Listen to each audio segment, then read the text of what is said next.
Yeah, look, at the time, I probably didn't realize the burden I was going through, the pressure of sport, whatever. And then later on, even my sort of family felt that, something isn't right with Monty, the way he's behaving. He's at that time, I fell out of love with cricket and I didn't realize.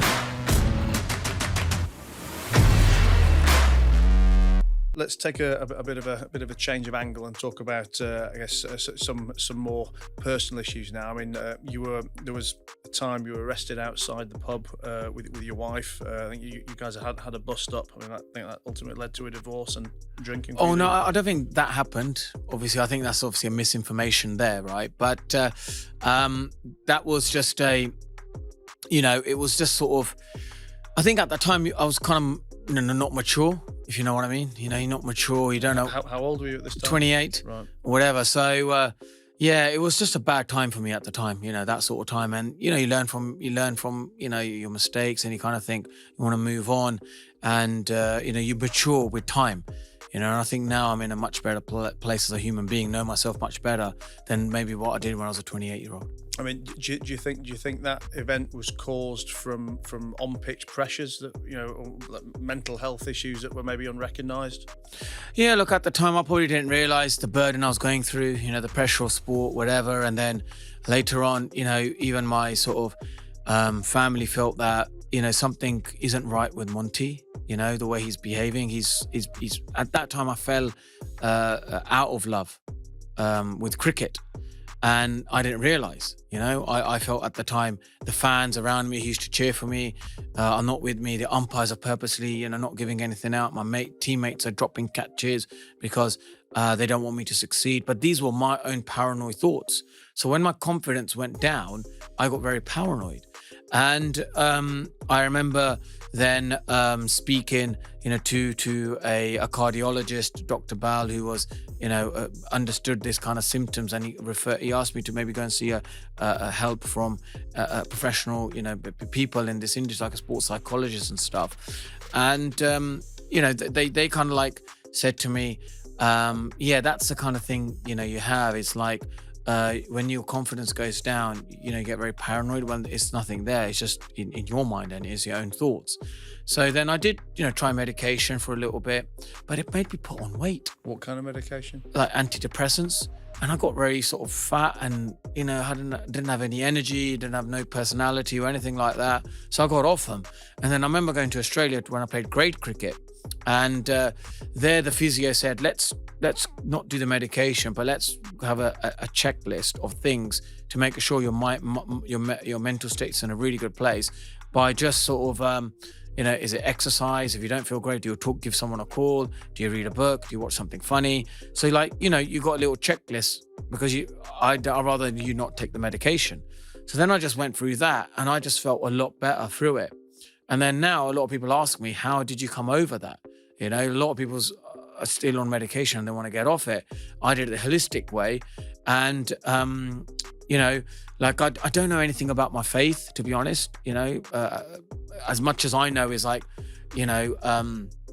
Sikhism and all that. But family said, why don't you just try and go to the Sikh temple and like voluntary work, like what we have like doing. Were your family religious when you were a kid? Well, yeah, they weren't obviously that religious, but they like to still connected to the religion. They go, sometimes that's a nice way to not think about cricket, is go there. And obviously I don't know much about my religion, but then I started to understand like Sikhism is also about a lot of voluntary work. There's an open kitchen, and then there's a lot of charities that go out and give food banks and all of that. So helping others, giving to others, I felt like, oh, that's really sort of helping me as well as helping other people is sort of helping me.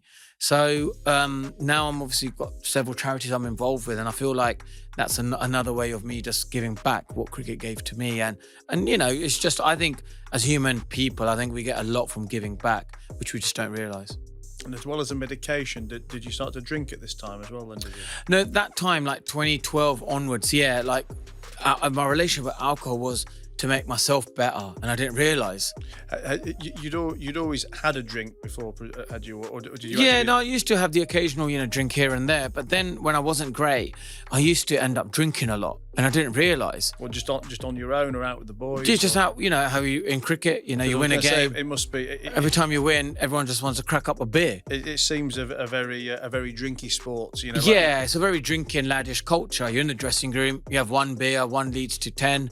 Next thing you know, you're catching the Uber home, and on the way you're picking up a kebab, right? That's the way. Yeah. It is in cricket. And the dressing room environment is like the brotherhood, is like a real camaraderie we have. But there's times where you don't want to tell your teammate that, oh, actually, I don't feel that great, or I'm not concentrating that well, or my focus isn't that good. Or you don't want to tell the coach that, because then you think the next game I'm not going to get picked. But instead you think, right, I'll just have a few drinks with the boys and we'll just have a great laugh.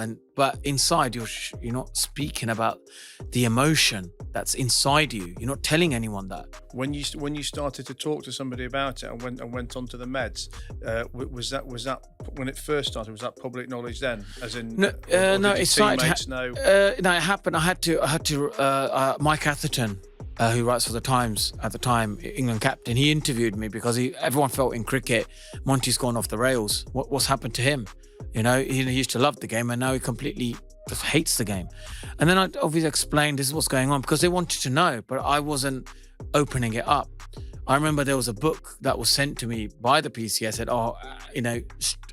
when you're strong, that's when you're trying to act a bravado and being strong is actually a sign of weakness. And you should, I've read this book, I looked at it, I just put it in the bin. I was like, I wish I read it, I never threw it away. And then when I opened up about it, people began to understand and be sympathetic towards, right, there's something wrong with him. He needs to address this problem. And then obviously I addressed it, took a bit of medication, but I just didn't like the side effects. So I started to then go the holistic approach, which I think I find it much easier.